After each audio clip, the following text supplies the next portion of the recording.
tel que indiqué dans le programme, la présentation va se diviser en deux parties.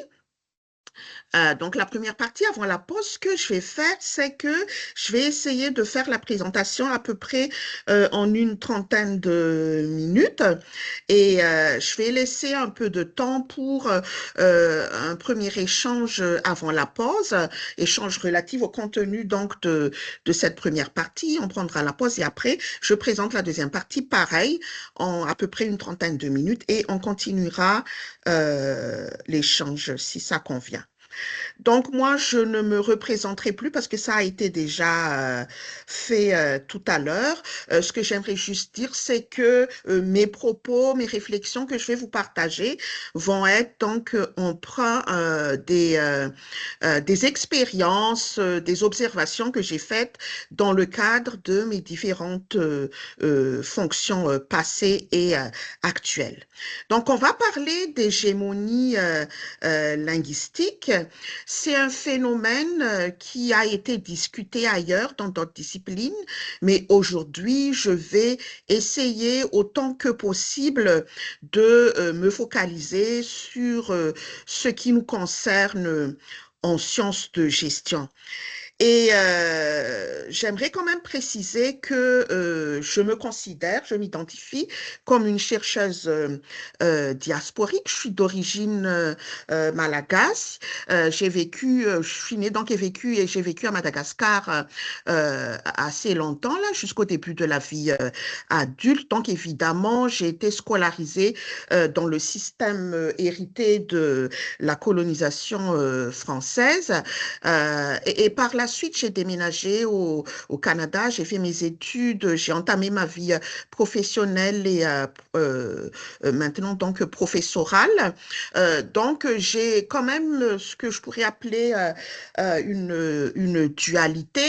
Le Canada et Madagascar, ce sont des pays qui ne sont pas du tout pareils. Donc, j'ai un mélange d'empreintes, d'inspiration dans ma façon de produire et de diffuser de la recherche. Donc, vous allez vous en rendre compte au cours de ma présentation. Et d'ailleurs, sur la question de l'hégémonie linguistique, le fait d'avoir vécu et de vivre dans ces deux pays, ça va avoir une influence aussi dans mon rapport, surtout à la langue française, parce que les peuples de ces deux pays n'ont pas le même rapport à la langue française. Ça, on va en reparler euh, un peu plus tard. Donc, la présentation est divisée en deux parties. La première partie va être un peu plus théorique, hein, ça va être très général sur l'hégémonie linguistique. On va essayer de poser des définitions et de vraiment éclaircir les choses. C'est quoi la pertinence de discuter de l'hégémonie linguistique en sciences de gestion? Quelles sont les implications qu'est-ce qu'on entend par hégémonie linguistique? Est-ce que cela se restreint à la question de la langue comme outil de communication. Le professeur Sénicon tout à l'heure vous a déjà donné une partie de la réponse, mais je vais approfondir dans cette première partie pour démontrer que cela dépasse la question de l'outil de communication ou de diffusion. La deuxième partie, après la pause, va être un peu plus sur les perspectives futures, les pistes à explorer, surtout pour nous, chercheurs francophones en sciences de gestion. Voilà. Donc, je commence par ces deux extraits de poèmes. L'un d'un poète malagasy, son pseudonyme est Hérad et son nom Georges Ndiamanaten. Un poème écrit en 73 et j'essaie de faire la traduction mot à mot et libre. Ce qu'il dit ici, c'est étonnant que je sois dans mon propre pays, alors qu'on me demande de maîtriser une autre langue pour pouvoir avoir un emploi et pour nourrir ma famille. Donc, il se plaint dans cet extrait de poème que même dans son pays natal, dans le pays de ses ancêtres, il est obligé de faire usage d'une autre langue, une langue étrangère, pour pouvoir vivre et faire vivre sa famille. À côté, vous avez un extrait du poème de Lalande. Cette fois, les deux poèmes ont été diffusés à peu près aux mêmes années, là, 73 et 74. Lalande ici, donc, une poétesse québécoise qui, elle aussi, hein, dénonce en quelque sorte l'hégémonie linguistique dont son peuple est victime. Ici, les Québécois. On a deux poèmes qui dénoncent l'hégémonie linguistique, mais dans ces deux poèmes, ce qui les fait rencontrer, c'est la langue française. D'un côté, du côté du poète Malagas, c'est une contestation de la langue française comme langue hégémonique. Et de l'autre côté, pour la poétesse québécoise, c'est une contestation de l'hégémonie de la langue anglaise au détriment de la langue française parlée par le peuple québécois. Donc voilà déjà une complexité très évidente concernant l'hégémonie linguistique. Et j'ai mis ces deux poèmes donc pour évoquer cette complexité. Et comme vous allez le voir et l'entendre tout au long de la présentation, je vais beaucoup insister sur cette complexité de l'hégémonie linguistique. Ce n'est pas si simple, ce n'est pas si blanc et noir, ce n'est pas seulement langue hégémonique égale anglais et le reste, ce sont toutes les langues qui en sont victimes. Ce n'est pas aussi simple que cela, même si habituellement, on peut mettre l'anglais comme la langue la plus hégémonique du monde. Donc, ces deux poèmes reflètent le propos général de ma présentation qui se résume en un seul mot qui est la complexité. Mais ces deux poèmes reflètent aussi ma propre identité forgée par mon appartenance à la fois malagasy et québécoise et qui va aussi influencer mes propos. J'aimerais aussi, avant de commencer, quand même restituer mes apports, mes contributions dans un cadre plus large, un cadre de réflexion, un cadre où j'ai eu à collaborer avec des collègues et aussi des étudiants de doctorat. On ne fait pas nos recherches tout seul, on converse toujours avec des collègues, on coécrit avec des collègues, on mène des projets avec des collègues, on demande des subventions de recherche avec des collègues. Donc, pour moi, ce que je vais vous apporter aujourd'hui, je ne peux pas prétendre que c'est le fruit de ma seule réflexion, de ma seule analyse. Toutes mes propositions, tous mes arguments, mes hypothèses découlent de travaux passés et présents avec d'autres collègues que vous voyez, dont vous voyez ici les contributions faites avec moi. Donc, je tiens à mentionner cela parce que je n'aurais pas pu vous préparer, présenter ce contenu sans la collaboration de ses collègues dans différents cadres. Donc, il y a eu notamment la coordination de numéros spéciaux de revues ou de dossiers spéciaux de revues avec eux et elles. Il y a eu l'organisation d'événements, de montage aussi de demandes de subventions, d'encadrement d'étudiants et il y a même parmi ces étudiants et étudiantes aussi qui ont collaboré avec moi. Donc, allons-y avec la première partie de la présentation. Alors, je l'ai intitulée, et vous l'avez vu dans le programme, cette première partie, de la nécessité d'une lecture pluriversaliste du phénomène. Donc, l'adjectif pluriversaliste, souvent, est mis en opposition à universaliste. Moi, ma posture, ma position dans la présentation d'aujourd'hui, mais dans mes recherches en général, c'est une posture qui vise à contester l'universalisation en général, que ce soit l'universalisation d'une langue, c'est ce qui nous concerne aujourd'hui, mais aussi l'universalisation de certaines approches, de certaines méthodes, de certaines perspectives, de certaines théories.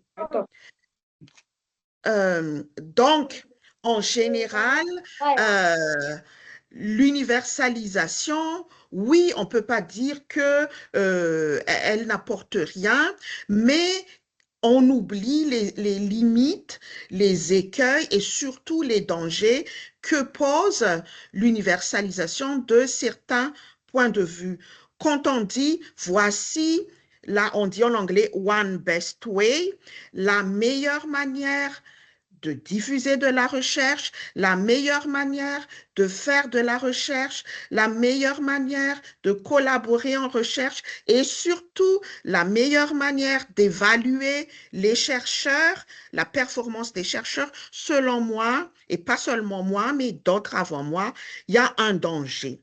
D'où cette idée, cet appel, ce plaidoyer à pluriversaliser notre façon de produire et de diffuser les connaissances, d'accepter donc qu'il y a un pluralisme ontologique et épistémique. Donc ça, c'est le premier point que je vais surtout développer. Alors notre objet aujourd'hui, c'est l'hégémonie linguistique. Ce que je vais développer dans les prochaines diapos, c'est cette idée que quand on analyse l'hégémonie linguistique, quand on fait de la recherche sur l'hégémonie linguistique, selon moi, il y a plusieurs avantages à adopter une posture pluriversaliste. Mais avant d'aller un peu plus loin dans cette argumentation, précisons d'abord ce qu'on entend par hégémonie linguistique parce que c'est l'objet principal de notre conversation aujourd'hui. Alors, on parle de langue. Quand on parle de langue, habituellement, dans les connaissances qu'ont monsieur et madame tout le monde, on a tendance tout de suite à penser à la langue utilisée, à l'oral et à l'écrit, donc un outil de communication, de conversation, de dialogue, de diffusion. Et donc, on s'arrête là. Et toutefois, il y a quand même de longues recherches en linguistique et en sociolinguistique qui documentent le fait que quand on parle de langue, ça dépasse vraiment cette fonction utilitaire de communication ou de diffusion de la langue. On touche à la culture, on touche aux politiques, on touche au social et on touche même à l'économique. On va le voir un peu plus loin dans la présentation quand on parle de la langue. Donc, il y a des implications autres que communicationnelles quand on dit la langue. Ainsi, quand on parle d'hégémonie linguistique, on ne s'arrête donc pas seulement au rapport immédiat entre ceux qui sont natifs, hein, par exemple les anglophones natifs, versus ceux qui parlent l'anglais, mais qui ne sont pas natifs des pays anglophones. Donc, il y a comme un rapport souvent déséquilibré et même de subalternisation, d'infériorisation, parce que les autres vont parler avec ce qu'on appelle souvent il y a l'accent accent, mais il y a aussi certains critères qui vont faire en sorte que ceux qui ne sont pas natifs vont être vus, vont être appréciés différemment, vont être même infériorisés. Mais dépassant cette communication, cette interaction communicationnelle, l'hégémonie linguistique va vraiment impliquer des risques, des dangers, des désavantages pour soit ceux qui ne parlent pas la langue hégémonique, soit ceux qui la parlent, mais qui ne sont pas natifs.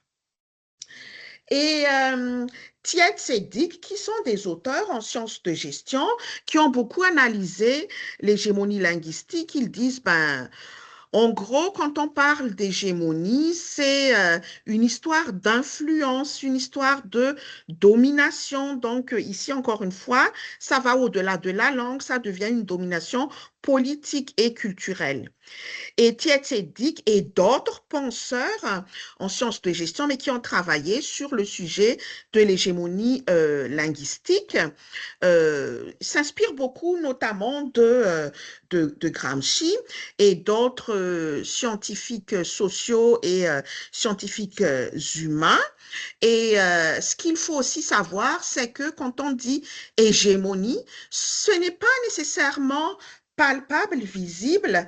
La forme la plus avancée de l'hégémonie, c'est quand elle est acceptée. On n'a plus besoin de l'imposer avec des mécanismes visibles, palpables, audibles. Même ceux qui subissent l'hégémonie en viennent à l'accepter, à ne plus la remettre en question, à internaliser hein, voilà, cette situation de subalternisation.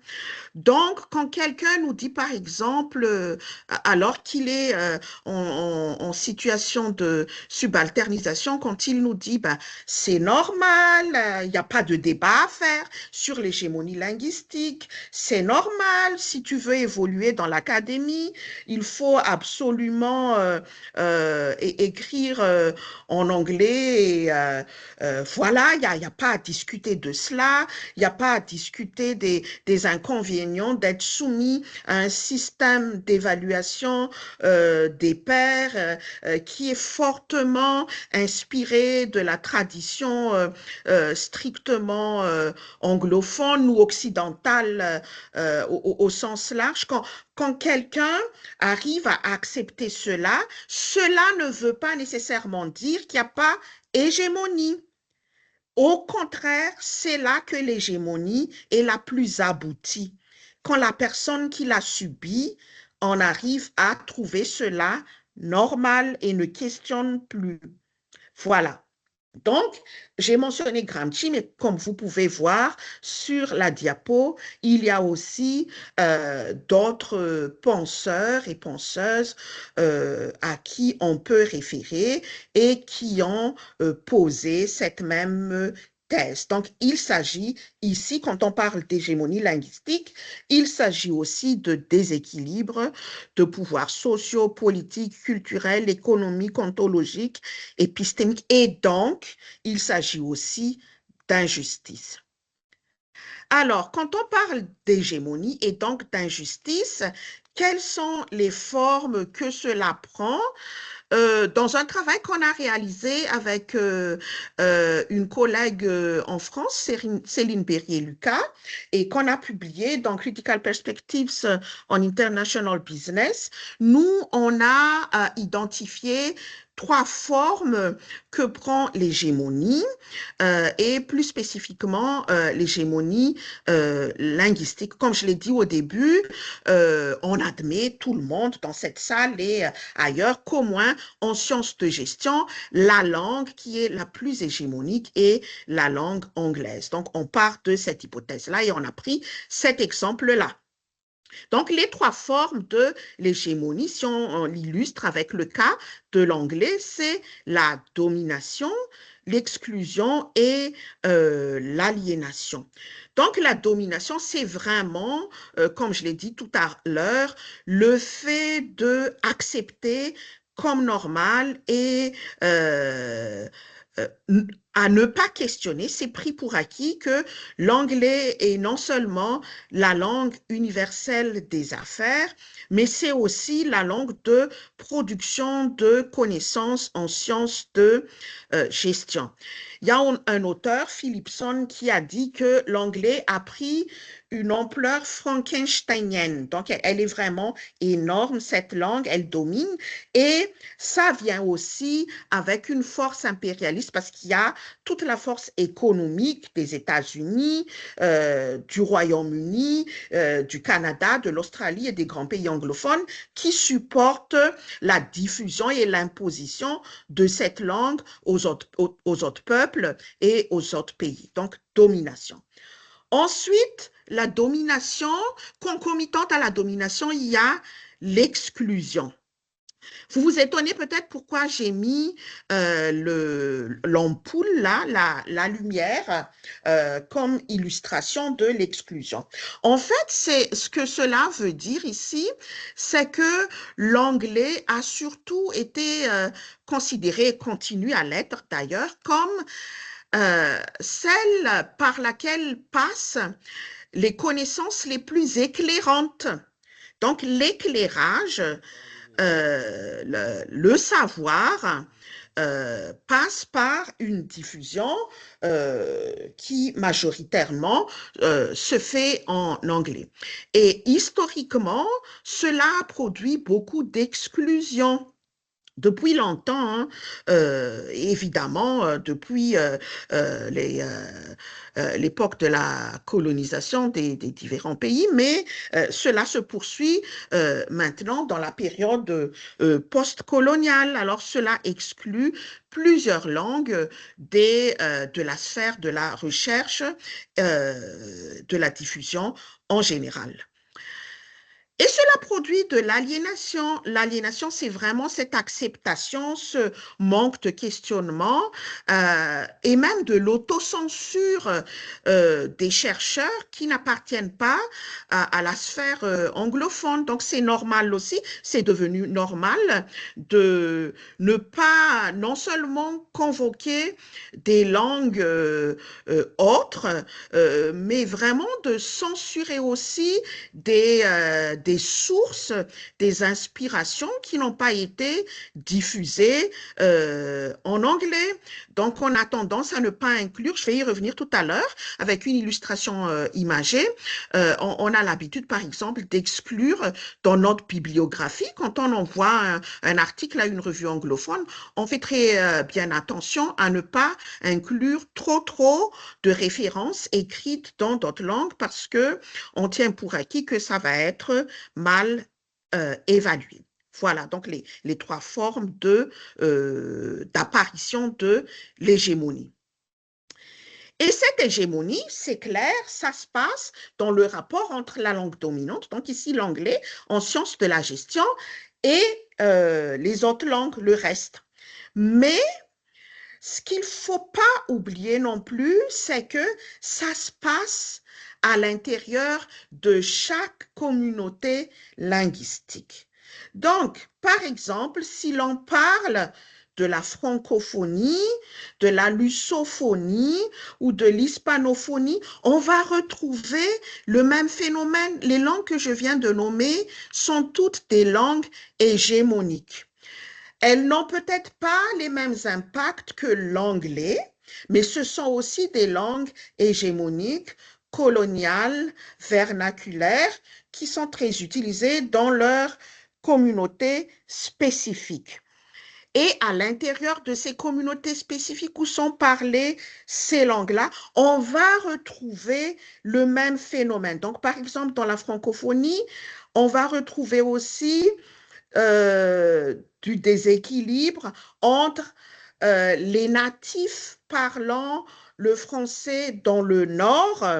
en général et les non-natifs habituellement qui se retrouvent dans les pays anciennement colonisés par la France et même dans les pays qui font partie des territoires et des départements qui font partie de la République française, mais qui historiquement étaient colonisés par la France. Donc, des non-natifs et qui parlent donc différemment le français avec un accent ou différemment cette langue-là. Donc, l'hégémonie va aussi se retrouver à l'intérieur des communautés linguistiques autres que bon, le rapport anglais, non anglais que je viens de mentionner. Et cet ensemble de déséquilibres, d'injustices, de subalternisation, d'hégémonie, ça nous rappelle aussi ce qu'on appelle les injustices cognitives ou les injustices épistémiques. Donc, l'hégémonie linguistique est un reflet de l'injustice cognitive ou de l'injustice épistémique. Tout simplement dit, là, je suis je procède de manière très réductionniste, mais il y a beaucoup de littérature sur la justice cognitive et la justice épistémique, mais si j'essaie de simplifier, vu le temps disponible pour la présentation, ce que ça veut dire, là, l'injustice épistémique, c'est le fait de nier à des connaissances ou des acteurs non dominants la participation à la construction de savoir. C'est assumer qu'il y a seulement certains épistémes qui sont valides, qui sont légitimes, et habituellement, ce sont les épistémes dominantes hein, et les ontologies qui les accompagnent. Et puis, il y a les autres qui sont inférieurs, qui ne valent pas beaucoup. Et la langue accompagne toujours ces épistémes et ces ontologies. Et comme vous pouvez déjà l'anticiper, là, ça amène à mettre souvent en position supérieure les épistémes et les ontologies qui viennent des pays qui parlent les langues dominantes et surtout la langue anglaise. Et les autres épistémes et les ontologies jugées inférieures sont celles qui sont portées par les peuples subalternisés. Voilà, donc c'est vraiment aussi l'hégémonie linguistique, c'est un reflet de cette injustice épistémique qui refuse à certains peuples du monde de participer à la construction des savoirs.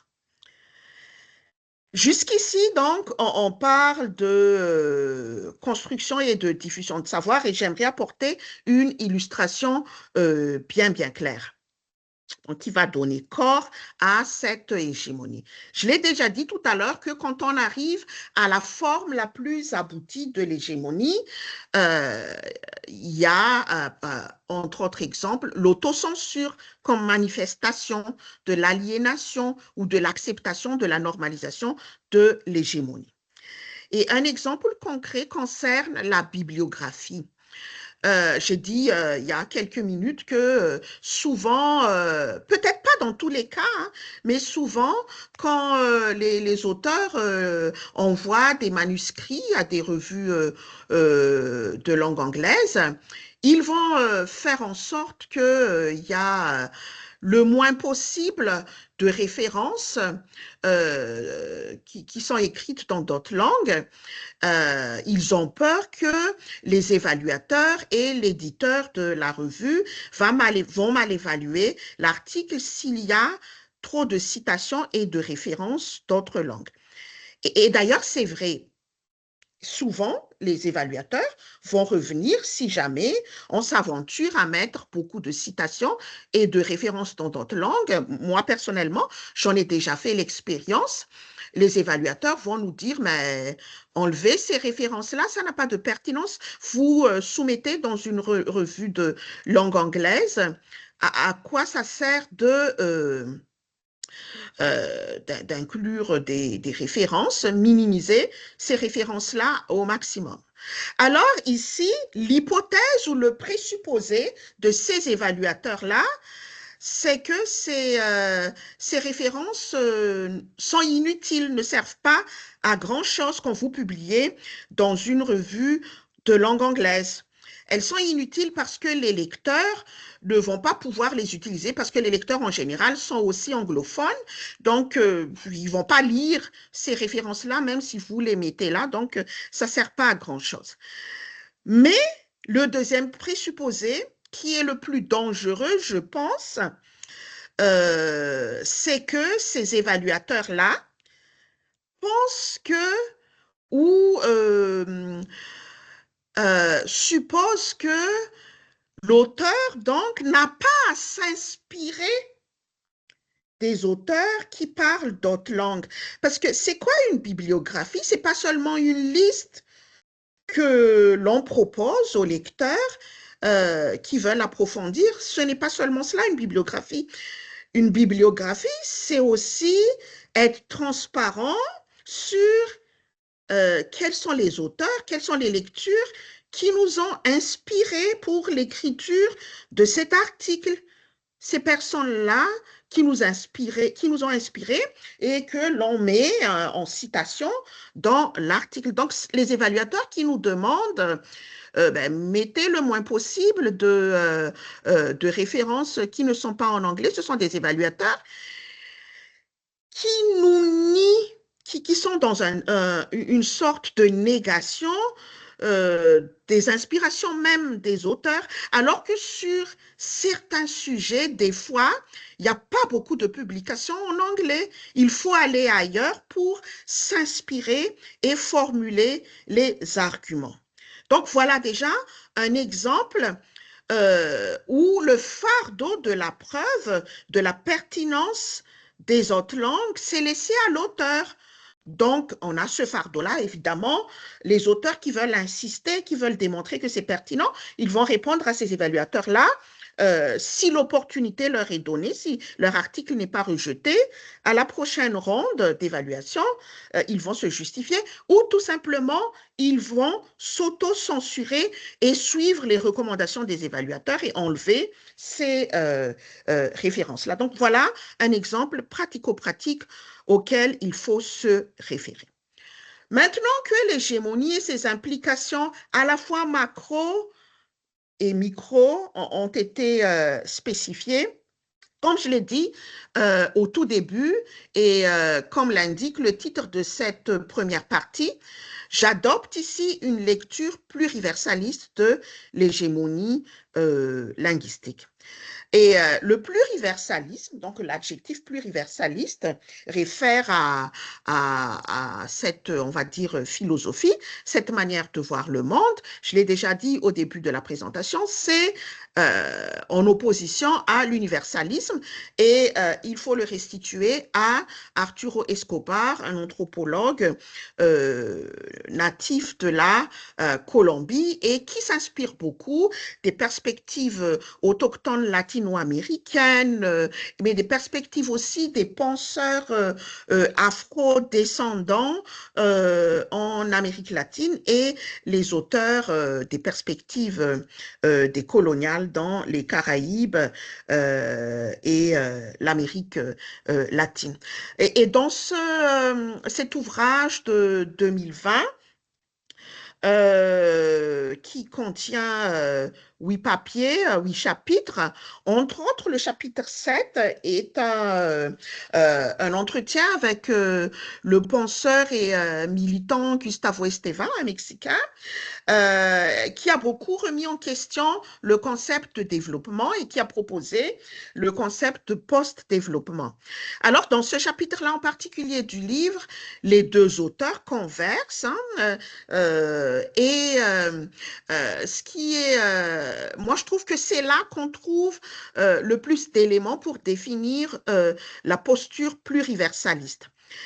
Il y a beaucoup de choses qui sont dites et dans ce chapitre et dans le livre en entier, mais on ne va retenir ici que 2 éléments extrêmement importants et qui vont avoir une implication sur la suite de ma présentation. Alors, quand on a une posture pluriversaliste, déjà on questionne l'universalisme ou l'universalisation d'un modèle unique, mais en plus, comme je l'ai mis en gras ici, il y a deux implications. Il faut décoloniser les savoirs, d'une part, et il faut aussi le faire, ils disent ici, de manière post-développementale, c'est-à-dire il faut questionner l'idée de développement apportée souvent par l'Occident, une idée de développement diffusée dans une seule langue qui est censée être la meilleure, qui est universelle, et encore une fois, c'est la langue anglaise. Donc, il y a ces deux éléments-là, décoloniser les savoirs et refuser d'une seule idée de développement. Quand on dit décoloniser les savoirs, ben on peut référer à différentes perspectives et Arturo Escobar lui-même s'est inspiré des différentes perspectives qui existaient déjà au moment où il a écrit ce livre. Donc, je ne vous donne que quelques exemples. Les études subalternes, les féminismes du tiers-monde, épistémologie des Suds, perspectives autochtones, etc. Et les cellules vides, ce ne sont pas des erreurs, mais je les ai laissées vides parce qu'il y a encore des approches en émergence dont les appellations ne sont pas stabilisées ou ne sont pas traduites. Donc, pour le moment, je les laisse comme ça. Mais ce qui est commun à ces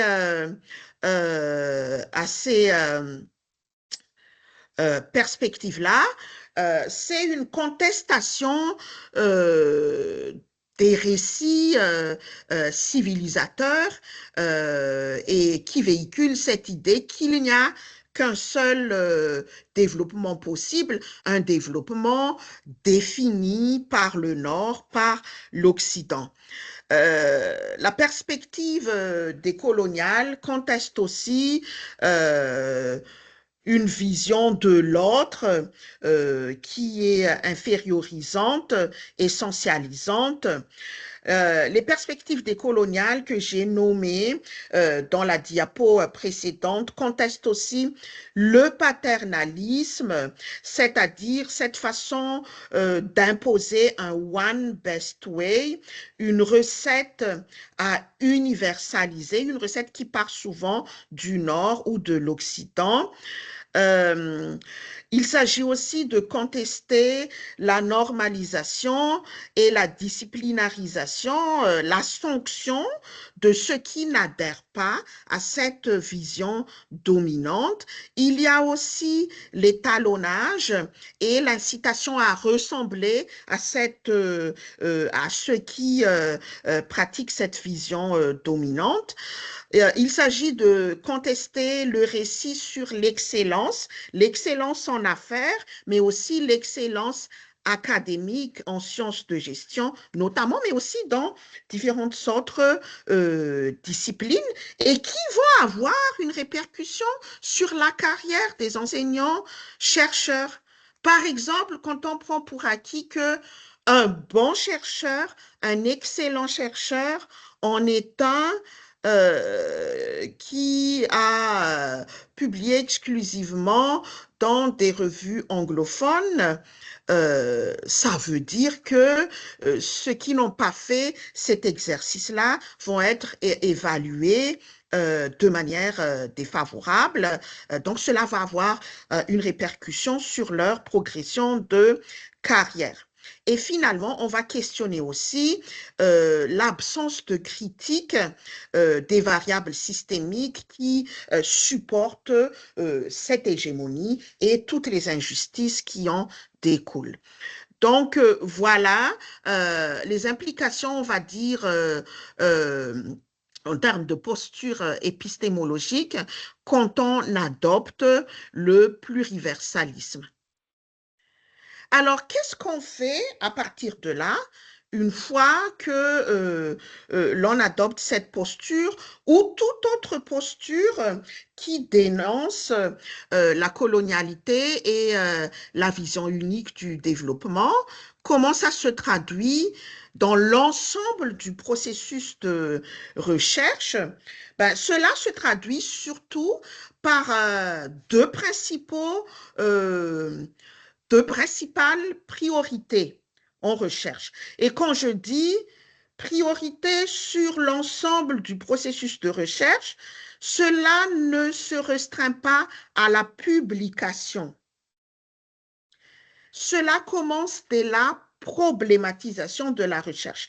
Des fois, on est trop porté à se concentrer sur la publication parce qu'on parle de langue hégémonique, on parle de l'anglais, on parle des méthodes états-uniennes, etc., etc. Et on a tendance à ne regarder que la diffusion de la recherche, la publication, la communication scientifique, alors que la recherche est composée de plusieurs étapes, c'est tout un processus.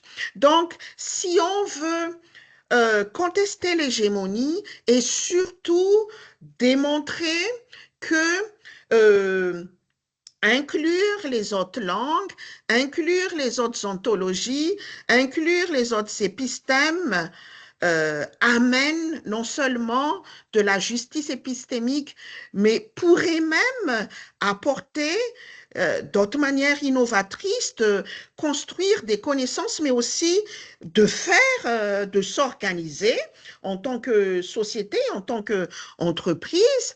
Eh bien, il faut dépasser la seule étape de la publication. Il faut réfléchir à comment on procède sur l'ensemble du processus de recherche depuis la première question de recherche et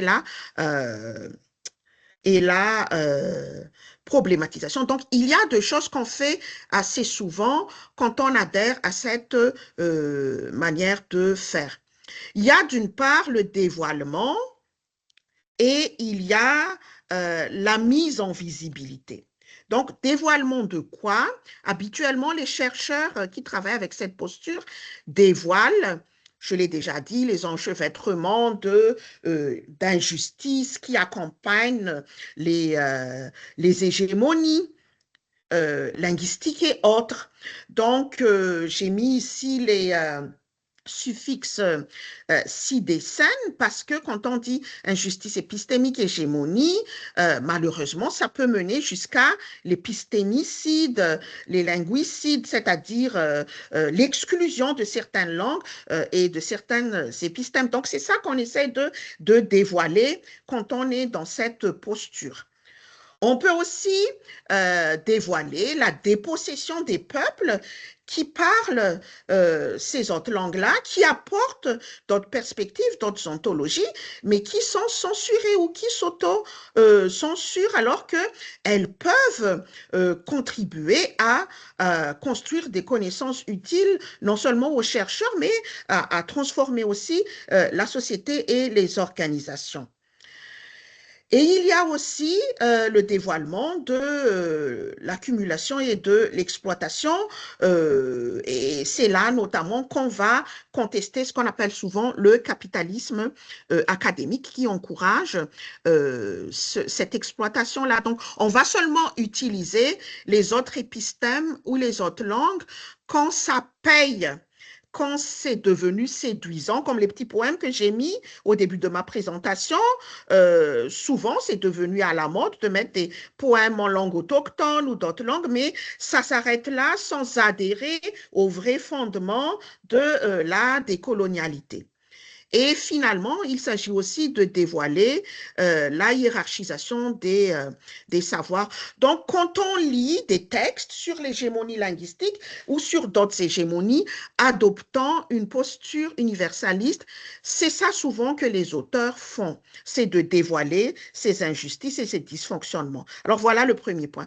Le deuxième point, au-delà du dévoilement de qu'est-ce qui ne va pas, et c'est ceci que je trouve le plus positif, le plus intéressant, c'est de rendre visibles les expérimentations, les expériences, les innovations qui sont développées par et avec les périphéries, les populations des marges.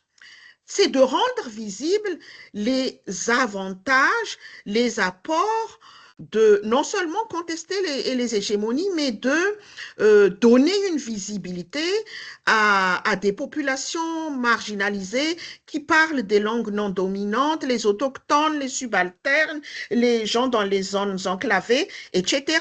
Alors, il s'est développé, notamment ces dernières années, sous l'impulsion des épistémologiques, des épistémologies des Suds, des recherches, vous en avez peut-être entendu parler, qui s'appellent notamment recherche-action participative ou des recherches vraiment autochtones faites par, pour et avec ces populations marginalisées à cause de leur langue non dominante, à cause de leur culture subalternisée.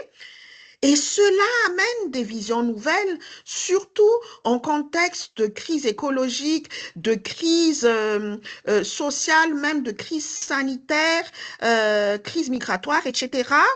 Il y a des connaissances détenues par ces peuples en périphérie là, mais qui n'ont pas été traduites, qui n'ont pas été mises en visibilité, mais que maintenant, avec des chercheurs engagés, vont être rendus visibles, audibles, même si c'est encore à la marge, là, c'est pas la majorité des chercheurs qui le font. Et ça, c'est le côté très positif, très structurant de,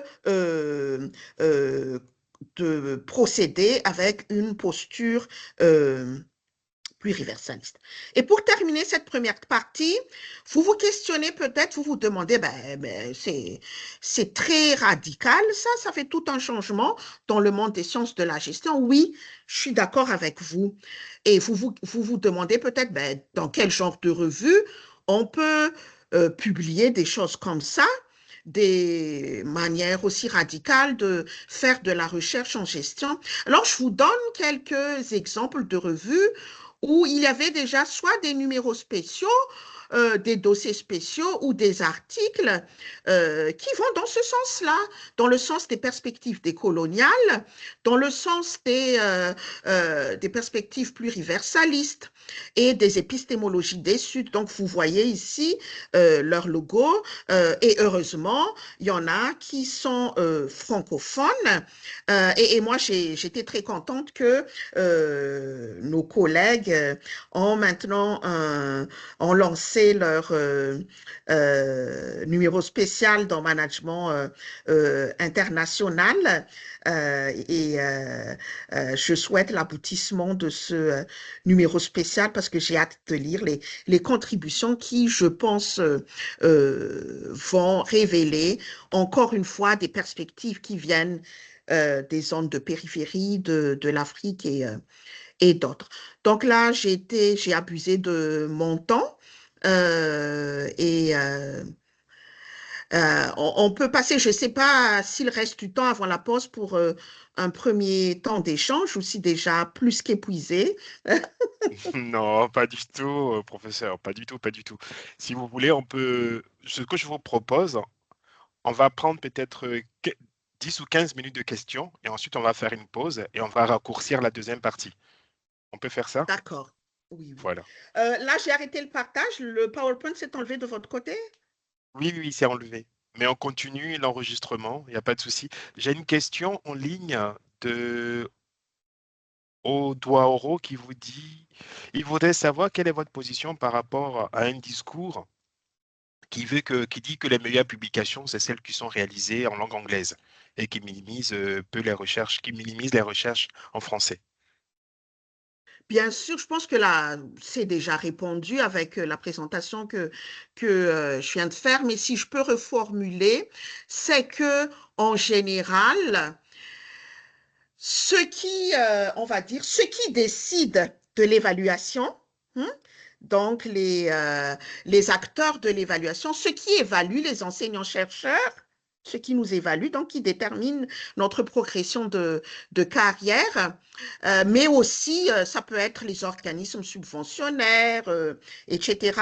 Le système d'évaluation en général et les acteurs de ce système d'évaluation considèrent que il y a certaines revues dans lesquelles il faut publier pour être euh, estimé comme meilleurs ou excellents chercheurs. Je pense que j'ai déjà répondu. Et la plupart de ces revues sont en anglais. Et comme je l'ai dit, selon moi, c'est ma position personnelle, mais partagée avec plusieurs, et notamment des collègues francophones et hispanophones et lusophones aussi, c'est que cela représente quand même de l'injustice, surtout, et je répète l'exemple que j'ai mentionné un peu plus tôt, quand non seulement les publications dans d'autres langues sont infériorisées, mais la manière de penser aussi, inspirée d'autres cultures, d'autres langues, hein. J'ai illustré avec la bibliographie. Quand on nous dit enlever, il y a trop de références non anglaises, c'est vraiment une attaque aux inspirations de l'auteur. Parce que les citations, ce sont les inspirations des auteurs. Donc, c'est comme si on dit aux auteurs, ne vous inspirez plus de Fanon, ne vous inspirez plus on peut citer là plusieurs, dans la francophonie, on a plusieurs auteurs et en dehors de la francophonie aussi, mais pas nécessairement dans le monde anglophone. Donc c'est là, selon moi, que ça représente le plus d'injustice, quand bien même ces auteurs-là, et moi en particulier, quand j'ai fait face à ce genre de demande d'évaluateurs, j'ai mis en note de bas de page la traduction de ce que les auteurs non anglophones ont eu comme propos, mais même malgré cela, on m'a dit, ben, c'est pas très, c'est pas nécessairement utile. Oui. Ok, on a encore deux questions dans le chat, puis il y a une main levée. Il y a Dira qui vous demande si les revues que vous avez présentées sont indexées Scopus ou Web of Science. Oui, je pense, sauf Organisation et Territoire, qui est une petite revue à Chicoutimi. Organisation et Territoire, c'est une bonne revue. Là, je peux faire une autre présentation sur l'indexation et le classement, parce que je suis coéditrice en chef d'une revue. Et donc, je peux, c'est tout un débat. Je sais, c'est une injonction, encore une fois, et on ne s'en débarrasse pas aussi facilement. On ne va pas lutter contre le système. Là, il y a d'autres stratégies plus micro qu'on peut utiliser, mais je vais être honnête avec vous. On est entre nous. Euh, je vais être avec nous. Le discours que je porte, la posture que j'assume, je suis d'accord, elle est moins dangereuse pour une prof titulaire déjà établie, ayant déjà ses propres privilèges. Donc, on peut se permettre de porter le discours que je porte quand on a déjà franchi certaines étapes de sa carrière, mais je comprends totalement la position des chercheurs plus juniors qui sont en train de construire leur CV, leur portefeuille et qui ont encore besoin de revues, classes, voilà, étoilées, etc. C'est pas tellement le fait de publier dans des revues étoilées qui pose problème. Pas nécessairement. C'est vraiment le présupposé que certaines connaissances sont supérieures à d'autres.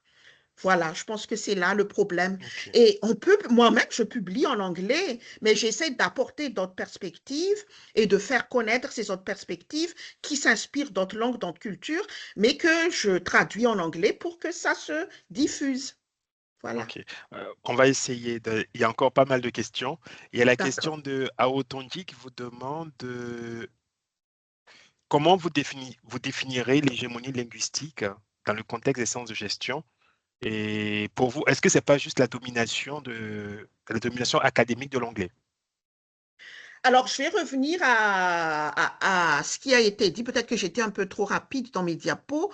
Nous, on était parti en fait une longue revue de littérature avec ma collègue Céline Berrier-Lucas pour atterrir sur une certaine catégorisation. Et nous, on est arrivé sur trois formes d'hégémonie, hein, domination, exclusion et aliénation. Donc, l'article auquel je fais référence ici, un article de 2025 dans Critical Perspectives on International Business. Donc, je vous invite à lire pour ne pas être trop longue dans la réponse. Et c'est écrit noir sur blanc dans l'article, la définition de l'hégémonie linguistique qui se décline qui se décline en trois formes que je viens de mentionner. Cela ne se limite pas à l'hégémonie de la langue anglaise. Et d'ailleurs, dans la partie 2 de la présentation, où je vais être un peu plus spécifique sur le monde francophone, je vais beaucoup m'étaler sur l'hégémonie de la langue française. Parce que j'aimerais aussi enlever ce mythe on est comme maintenu dans un mythe comme quoi la seule hégémonie est celle de la langue anglaise. Il y a aussi d'autres hégémonies. Très bien, merci beaucoup. Et il y a une autre question de Joseph Kaseke qui vous demande, pour les étudiants des pays francophones, apparemment, donc je lis ce qu'il dit, hein, la majorité des étudiants des pays africains francophones ont peur de poursuivre les études dans les pays anglais. Quel est votre avis en tant que professeur d'université par rapport à cette université anglaise? Mhm. Moi, je vous invite à revenir, à porter une réflexion sur les raisons de chercher à aller dans les pays de langue anglaise. Je ne porte pas un jugement de valeur. Moi-même, je suis dans un pays de langue anglaise en majorité.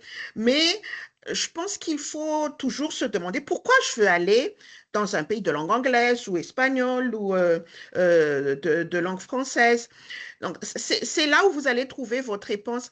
Est-ce que c'est ce qui permet d'avoir une perspective professionnelle plus élargie? C'est souvent le cas. Et effectivement, il y a beaucoup de défis quand notre langue première n'est pas l'anglais.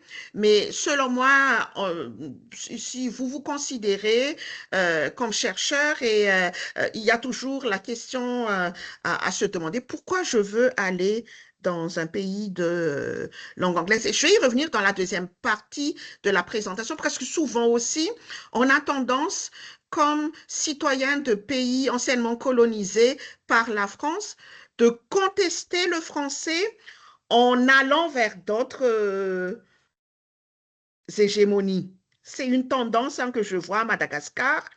J'imagine qu'on peut voir ailleurs en Afrique subsaharienne le fait de passer d'une hégémonie à une autre. Merci, professeur. J'ai la question de... J'ai une main levée d'abord, je suis désolé. On va passer à la main levée qui était levée depuis un moment. Donc, je vais ouvrir. Vous pouvez, Cédric Moifo, très rapidement, si vous pouvez poser vos questions, votre question. Cédric Moifo, est-ce que vous nous entendez?